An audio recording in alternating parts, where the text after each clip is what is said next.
Why are you still buying beef jerky from the store? Follow along and find out how easy it is to make.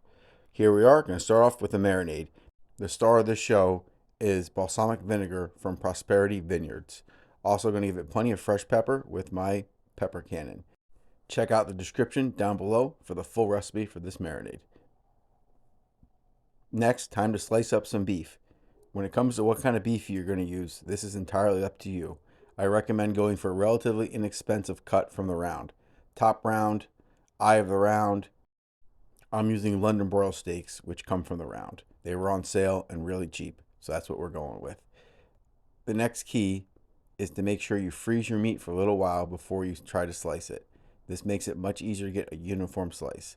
I do have a deli slicer, but I'm only making a couple pounds today, so hand slicing is good enough. Just watch your slices, try to do a little bit better job than I do, and get them nice and even. Also, you don't want too much fat in your beef jerky because the fat can go rancid. It's fine if you're going to eat it right away, but if you're going to try to store it, make sure you trim out all the fat. Now, let's get this into the marinade.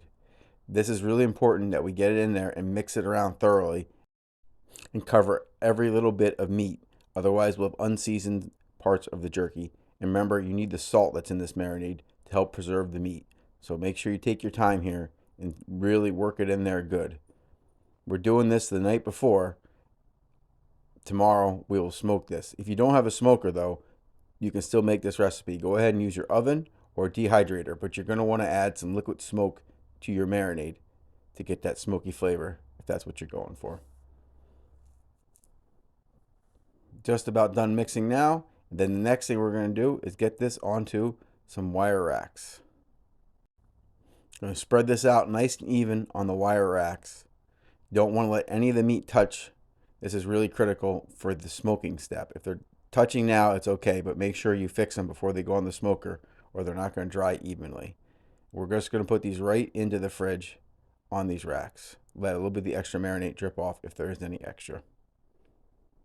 Helps if you have a dedicated fridge for meat like I do. Keeps the wife off your back anyways. While I finish up this step, go ahead, take a second, hit that subscribe button, thumbs up, turn on notifications if you haven't. Also, I'm on Instagram. I've been posting over there for years. So when this video is over, take a minute and follow me over on Instagram at RustyBBQLamb. I always post tons of great content, lots of daily cooks. Also, tons of links and discount codes in the description down below for these products I used today and many others. Next, what we're going to do is we're going to make this into some pepper beef jerky.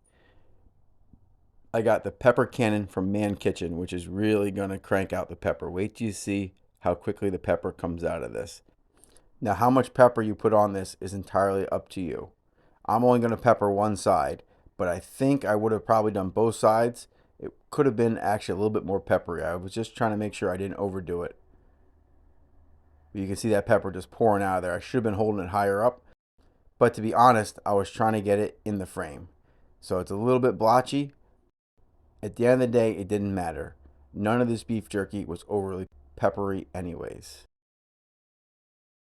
Next time I do both sides, you can see how much pepper I got on there. Don't be scared.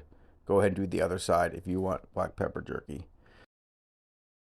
Somewhere I forgot to record putting this on the smoker, but here it is about an hour in. Not really much to see. Just let the smoker do the hard work. I got it set to smoke, which is around 160 degrees.